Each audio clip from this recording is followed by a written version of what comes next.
The All England club had just witnessed something extraordinary.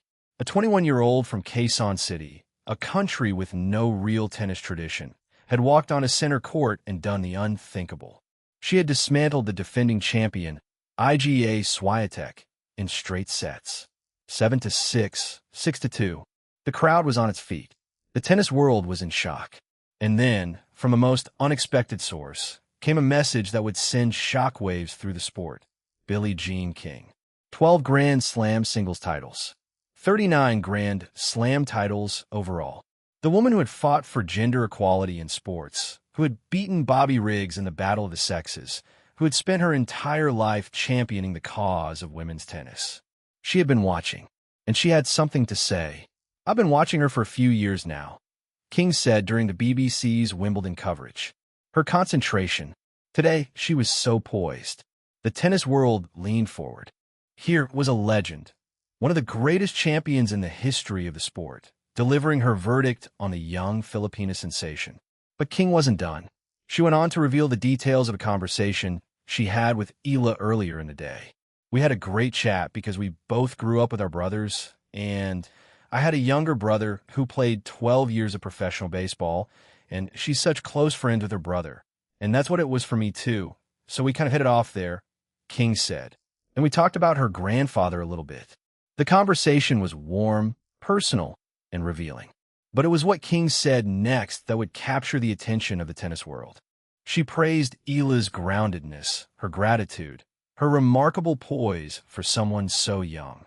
"She's so grounded for her age, and she's so thankful. She has such gratitude, already at a young age," King said. But then came the words that would spark controversy. "It's so big for the Philippines. I am so happy for her and the country," King said. "I have never seen anything like it." And then, a warning wrapped in hope. "I just hope every child, both boys and girls, because they talk about girls, I was thinking, why not boys? I hope they take up the sport. It's the sport of a lifetime. It's also the healthiest sport in the world. So why not?" The message was clear. Alex Eala had become more than a tennis player. She had become a symbol, an inspiration, a beacon of hope for a nation of over 110 million people. But with that status came a weight, a responsibility to stay focused on the game that had brought her this far. And King's words hinted at a concern, that the young Filipina might be getting distracted by the very fame she had earned. Welcome to the story of a legend's praise, a champion's warning, and a young woman who proved that she could handle both. Billie Jean King knows what it takes to win Wimbledon. She has done it, 6 times in singles, 10 times in doubles. She knows what it feels like to walk on a center court, to face the pressure, to rise to the occasion.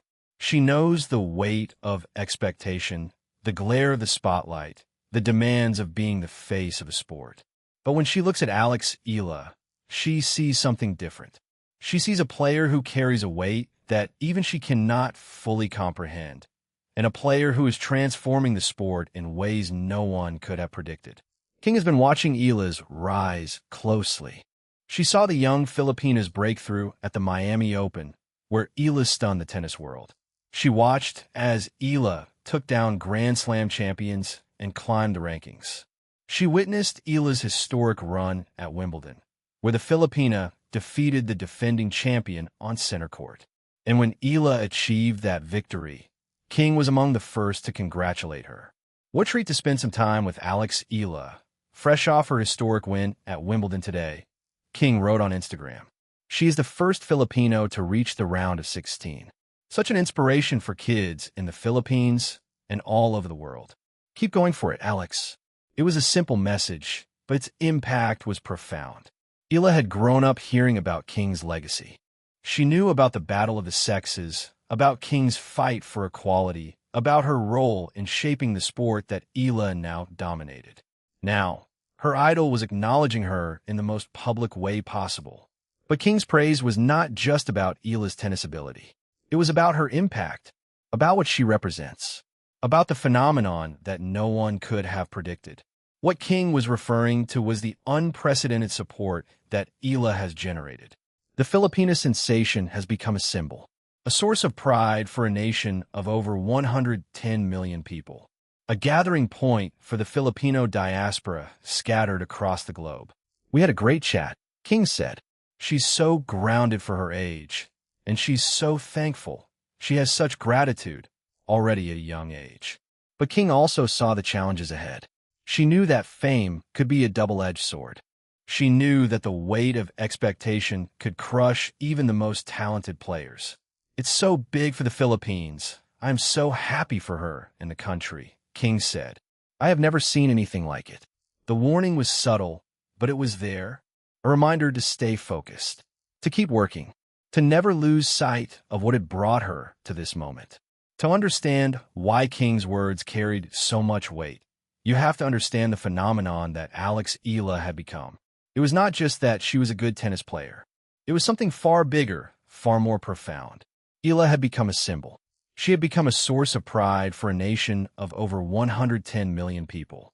She had become a gathering point for the Filipino diaspora, a way for people scattered across the globe to connect with their heritage, to celebrate their identity, to feel united in a shared purpose. The numbers were staggering. In Washington, tournament chairman Mark Ein had revealed that at least 80%, if not more, of the ticket requests were about one player, Alex Eala.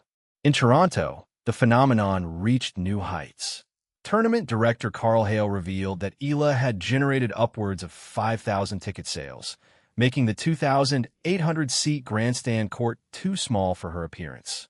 Tickets for her first match sold out within hours, and they were forced to move her to center court due to her popularity. In Cincinnati, the same scenes played out. Ticket prices for Eala's matches surged by nearly 70 overnight. The average ticket price on center court for her match against Amanda Anisimova was 160 higher than just 2 nights earlier. And despite the price hike, every single seat was sold out. The phenomenon was so intense that it was dubbed Ilamania. At the Australian Open, long lines of fans had wrapped around walkways outside her matches. In Abu Dhabi, Doha, and Wimbledon, the same scenes played out. Everywhere she went, she packed stadiums and drew massive crowds. Even Nike had taken notice. The sportswear giant released a new 42 black t-shirt dedicated to Eala. It sold out almost immediately. Meanwhile, merchandise for other Nike stars like Carlos Alcaraz and Jannik Sinner remained available. Eala had achieved something that even the biggest names in tennis couldn't manage. The U.S. Open had recognized Eala's importance, naming her one of the official players to watch. She was set to compete in the prestigious Stars of the Open exhibition under the lights of Arthur Ashe Stadium. She had secured a wild card into the mixed doubles draw alongside world number 4 Felix Auger-Aliassime, and she was projected to enter the women's singles main draw as the highest-seeded Filipino singles player in a Grand Slam in history.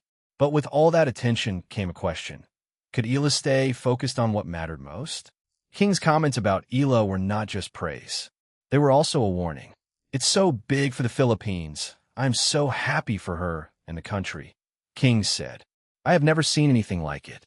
The words were a recognition of Eala's impact, but they also hinted at a concern. The young Filipina had become a phenomenon. She was carrying the hopes of a nation on her shoulders, and that weight could be crushing. King's warning was subtle, but it was clear. Eala needed to stay focused on her game. She needed to remember what had brought her to this moment. She needed to block out the noise and keep working.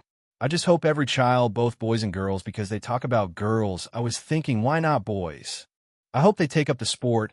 It's the sport of a lifetime. It's also the healthiest sport in the world. The message was about more than just tennis. It was about legacy. King wanted Eala to be more than just a player. She wanted her to be a role model, an inspiration, a force for change in the sport. So why not? The question was a challenge, a reminder that Eala's journey was about more than just winning matches. It was about inspiring a generation. It was about changing the sport forever. But it was also a reminder that the journey was far from over. There was still work to be done. There were still matches to be won. There was still a legacy to be built. Eala has never been one to shy away from a challenge. When King's words reached her, she took them to heart. The Filipina star has been open about her determination to keep improving, to keep pushing, to never settle for moral victories. I think my main focus is to win more matches, Eala had said. Obviously, the priority is the level that I produce in big matches, and I think if I'm able to reach those levels at a consistent pace, then of course, the ranking will follow. Her coach, Joan Bosch, has also emphasized the importance of staying grounded. Despite Eala's meteoric rise, Bosch has insisted that the focus should remain on the process, not the results. The goal is always to be better than the year before, and if you do that, most probably your ranking will be almost the same or better, Bosch said. All these things are a progression, a process. Eala has also spoken about the pressure of being a national icon. I take so much pride in representing my country, she said. It makes what I do bigger than myself, and it adds meaning to what I do. But she has also acknowledged the weight that comes with that responsibility. There are moments where it's heavy, she said. There are moments where it's fun. But at the end of the day, I am also aware that it's a crazy experience, so I'm just trying to take it all in. August 2026, New York City, Flushing Meadows, the U.S. Open. The stands are filled with Filipino flags, the same sea of red, white, blue, and yellow that followed Eala from Washington to Toronto to Cincinnati and now to New York. The fans are loud, proud, and unwavering. They have traveled from across the United States, from Canada, from the Philippines itself, to witness history. Eala walks onto the court with the confidence of a champion. She has been here before. She knows what it takes to win, and she is ready to make a statement. Her opponent is a dangerous player, but Eala is not intimidated. She has faced tougher opponents, overcome greater odds, and emerged victorious. She has beaten Iga Swiatek at Wimbledon. She has beaten Jessica Pegula in the Washington final. She has beaten Zheng Qinwen, Leylah Fernandez, Alina Svitolina, and Naomi Osaka. From the very first point, Eala takes control. Her serve is dialed in, her ground strokes are precise, and her movement is effortless. The crowd roars with every point, their chants echoing through the stadium. The Filipina sensation is playing like a woman possessed. The match is a battle. As predicted, her opponent fights back, pushing Eala to her limits. But this time, Eala does not waver. She does not let the pressure rattle her. She does not let the ghosts of past losses creep back into her mind. She does what champions do. She regroups. She refocuses. And she unleashes a barrage of tennis that her opponent simply cannot handle. The victory is sealed. Eala advances, her U.S. Open campaign off to a winning start. The crowd erupts. The flags wave. And the tennis world takes notice. Billie Jean King's words were both a celebration and a warning. She had seen the greatness in Eala, but she had also seen the challenges ahead. "Keep going for it, Alex," King had written. Those words were not just a message of support. They were a challenge, a reminder that the journey was far from over, that there was still work to be done, that the legacy was still being written. Eala has risen to that challenge. She has continued to improve, continued to win, continued to inspire. She has become a symbol of hope for millions of Filipinos around the world. And King, who had spent her entire life fighting for the sport, saw in Eala the future of women's tennis. Such an inspiration for kids in the Philippines and all over the world, King had said.